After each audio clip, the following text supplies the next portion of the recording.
here.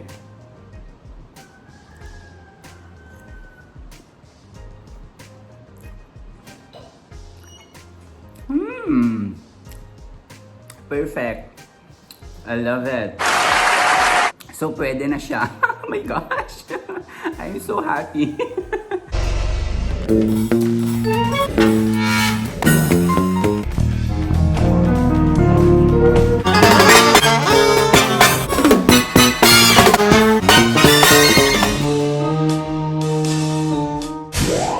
What's up guys? What's up mga barads? It's me, Ylarn again, and welcome back to my YouTube channel. So ayun nga guys, kumusta kayong lahat? I hope you are doing well and safe sa inyong kanya-kanyang mga bahay. So ayun nga guys, habang nasa bahay kayo, ako muna yung bahala sa inyong recipe for today. Kasi yung ating video or vlog na gagawin for today is about a little bit baking. O diba? So ayan, pero no worries kasi hindi tayo gagamit ng oven. And this recipe is called Ylarn cheesecake. So actually guys, napanood ko to or nabasa ko to sa isang site. So ayun, so parang nagkaroon ako ng konting interest para, alam mo yon, itry din and then let's see kung ano yung magiging outcome. So, handa na kayo guys? Okay, let's get it started!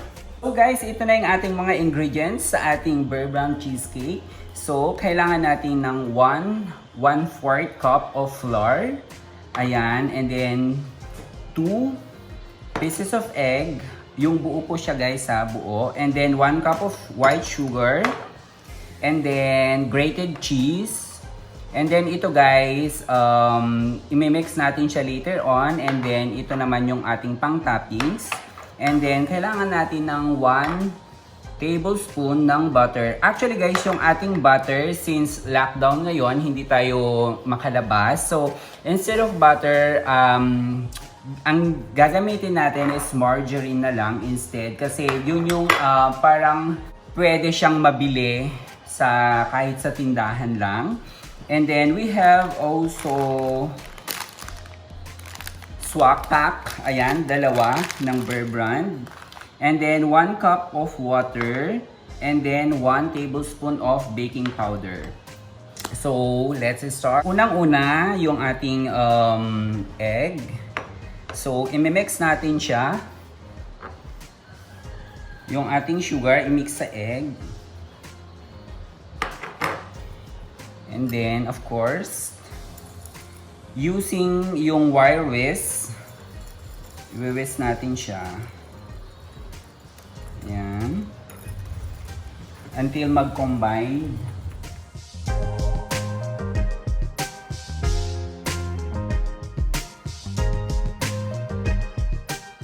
And then after guys, imimix na natin yung ating margarine. Ayan.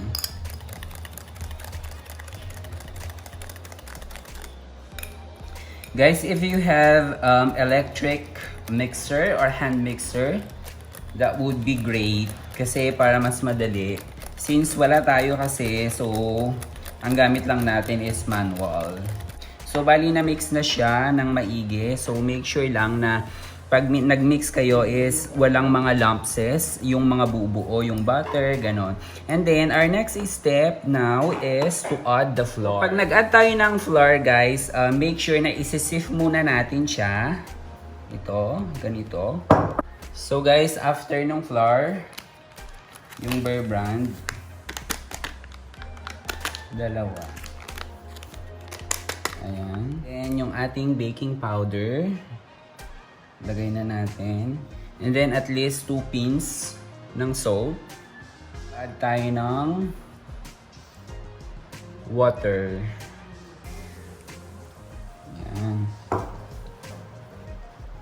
And then, saka natin siya ibibit ulit. I-whisk.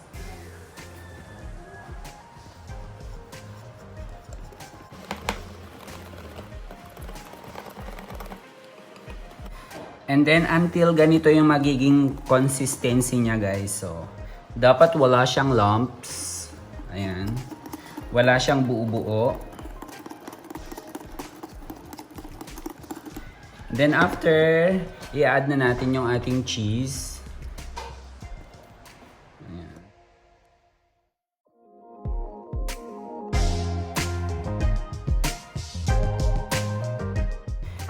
Yun pala guys, yung ating kung llanera yung gagamitin nyo, i-grease nyo muna siya. Lalagyan nyo ng oil llanera para hindi siya dumikit.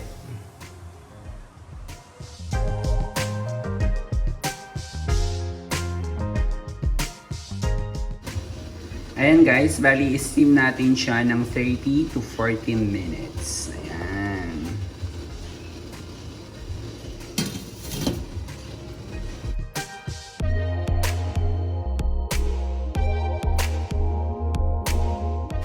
Look.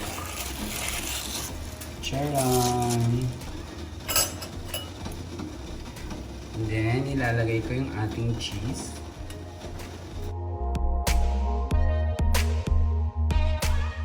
And then, i-cover natin siya ulit ng 3 minutes. And so guys, we're back and we are done. So ito na yung ating finished product. Yay! Meron na tayong Bear Brand cheesecake. So ayan. So ngayon, though nakikita ko na parang, alam mo yon, hindi siya ganun ka perfect, pero pwede na. So ngayon, titikman na natin siya guys. Ayan. So of course, here.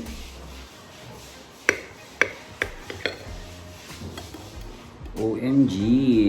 Imagine. Oh, look guys. Oh my god, I love it. Oh, look. OMG. So ngayon, try natin siya.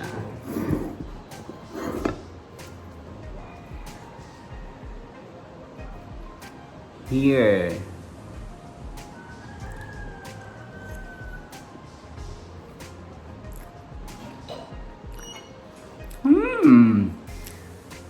Perfect. I love it. So, pwede na siya. Oh my gosh. I'm so happy. OMG guys, super I love it. Look, so imagine, ito na yung first try ko na mag-bake. And then, alam mo yon, masaya naman ako sa naging outcome kasi masarap siya. It's so malambot and nagme-melt siya sa tongue.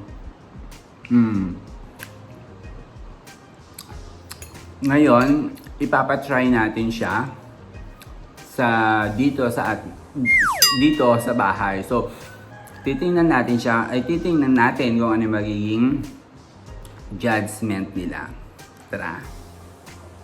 So guys, nandito ngayon tayo sa likod. So ayan, so kasama natin ang ating grandma. Oh, di ba social? So ngayon, ipapatry natin na dito na patikim sa kanya and then let's see kung ano magiging judgment niya. Latikman mo, dali. So ayan. Kung ano ba? Masarap. Matamis. Hindi mo pa nangunguya nga eh. Ano?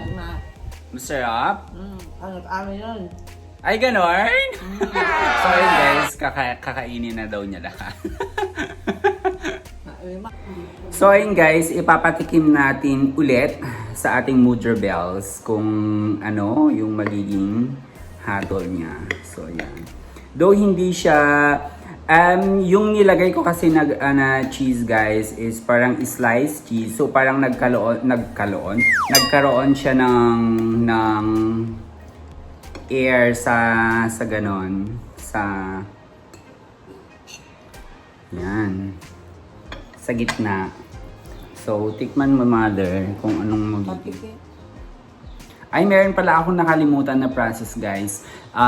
Dapat pala nung nilagay ko, pag pour ko nung mixture, nung butter, dapat shinake ko siya para matanggal yung dead air doon sa gitna. So yun yung hindi ko nagawa. Pero ano, alam, magsalita ka naman. Perfect! Sarap! Ito Ito ang gustong-gusto ko. Ay, ang arte. So, bali yung judgment mo lang dyan is okay lang, pwede na, at saka masarap. Pag okay lang, hindi mo masyado feel. Pag pwede na, ayun pwede na, kesa sa wala. And then yung masarap, masarap talaga. So, Sarap. Talaga. So, ayun nga guys, that's all for now. And sana, i-try nyo din na gawin itong Bear Brand cheesecake sa inyong kanya-kanyang bahay. Lalong-lalo na ngayon na lockdown, so hindi kayo pwede makalabas. So yung ingredients naman natin guys is napaka-simple. So pwede siyang mahanap sa mga tindahan, sa mga sari-sari store. So yun muna guys, that's all for now. This has been Larny saying goodbye everyone. And please do not forget to like, share, and subscribe to my YouTube channel. Bye! Bye! Art.